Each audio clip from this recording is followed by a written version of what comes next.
আসসালামু আলাইকুম। এইমাত্র ঢাকা শহরে শক্তিশালী এক ভূমিকম্প হয়ে গেল। আমরা আসলে এত শক্তিশালী ভূমিকম্প ইতিপূর্বে আর দেখিনি, কোনোদিনই দেখিনি।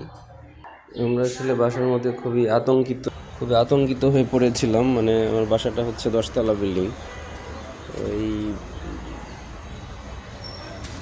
চারদিকে মানে কি করব হতভম্ব হয়ে পড়েছিলাম। মানে বিল্ডিংটা দুলছিল, মানে এই পাশ থেকে ও পাশে। আপনারা হয়তো সারা দেশের মানুষও আজকে ভূমিকম্পটা দেখেছেন। এরকম বিগত দিনে আমি এত শক্তিশালী ভূমিকম্প আসলে কখনোই দেখিনি। আল্লাহ পাক আমাদের সবাইকে হেফাজত করুন, এবং করেছে আলহামদুলিল্লাহ।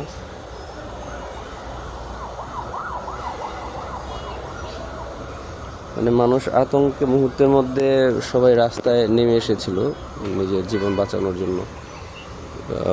আসলে আমরাও হতভম্ব হয়ে পড়েছিলাম যে কি করব। এটা আমার বাসা থেকে সব দিকেই তো দেখা যাচ্ছে আসলে অনেক উপরে। এই জন্য আমি মানুষগুলো তখন রাস্তায় ছিল, সবাই নিচে ছিল।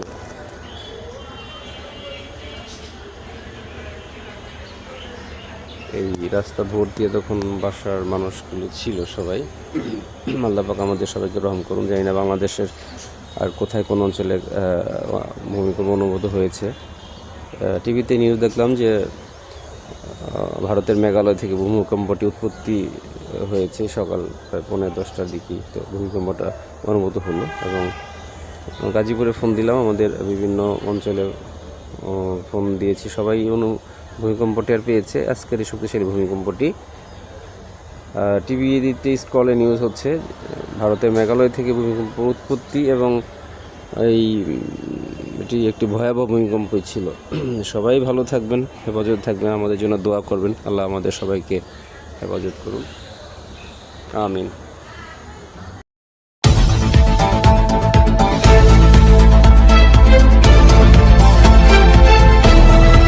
সময়ের দেশ।